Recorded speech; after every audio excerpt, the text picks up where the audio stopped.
Hi, my name is Marianne Schroeder, and I'm an instructor of Human Growth and Development at MCLA, that's Massachusetts College of Liberal Arts. This course has received one of this year's Online Course of Distinction Awards, and it is my pleasure to give you a tour and show you some of its highlights. First, I'll mention that the course lives, so to speak, in the biology department with a health designation and is required of health science majors. It also meets one of MCLA's core curriculum requirements, that of Self and Society, which is described as fostering deeper understanding of ourselves and society and ways in which the two help to shape each other. So there is a lot to cover in the course of a semester, and my first goal is to organize the course in a way that does not feel overwhelming to students, but is manageable and hopefully is also engaging and inviting. I'll start this tour by taking you to the landing page. What you see now is how it appeared on day one. The message changes weekly, but the elements remain the same. Here, students can click to read the weekly announcement, which I update at the beginning of each week. This space is for friendly headlines, now instructing students how to get started in the course. On another occasion, it might say that we're starting a new module, or give the topic of the week's discussion, along with a link to that discussion. And lastly, there's a link to what I call the Q&A board. The Q&A board is where students can post questions about the course, whether about requirements or course material.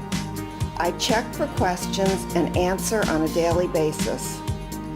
So that's the landing page, and I hope students come to see it as a welcoming place throughout the semester. Next, let's take a look at modules.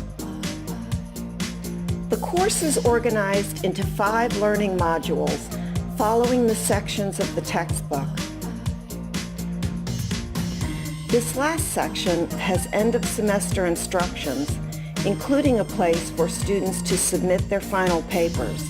Now let's expand the screen so you can see all the elements of a module. Within each module are discussions. Discussions are what I call the heartbeat of the class.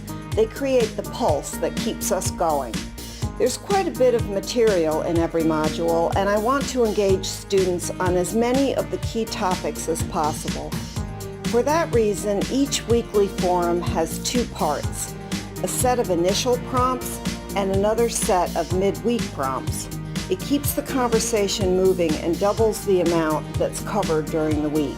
So for instance, in this discussion on biological beginnings, they're asked to imagine that they're on a panel of experts, addressing an audience of expectant parents on principles of genetics, healthy pregnancy, or the post-birth period. During the first half of the week, while they're engaging in that, I'm reading and taking notes on their responses, because in my midweek comments, I will refer to what individual students have said.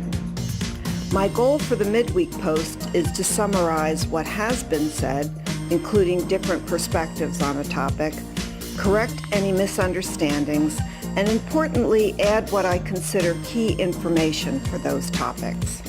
Concluding comments to summarize points from the questions posed at midweek are added after the discussion closes. So that's it for how discussions run.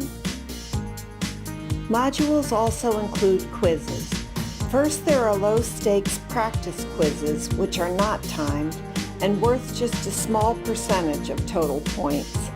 They're intended to help students tune into topics to review before taking the higher stakes module quiz. Lastly, for each module, there's a self-assessment in which they rate themselves on the effectiveness of their strategies for the module just covered. They get full points for answering the questions, even if acknowledging that they weren't at their best or their strategy didn't work as well as they'd hoped. In fact, that's the point, to help them think through what they're doing and how they could do it better. The last component of the course is the semester project. The final project is a hybrid of a traditional academic paper and a creative work. Their choice is to either create a fictional character to follow through several developmental periods, making reference to principles we've covered, or to read a published biography and analyze it according to the same rubric. I've gotten good feedback from students on this assignment. They really seem to like it and say that going back through course material to develop their characters or analyze a biography helps them see how principles of development might come together in the big picture of an individual's life. So that's pretty much the course. I've enjoyed sharing it with you. Thanks for watching.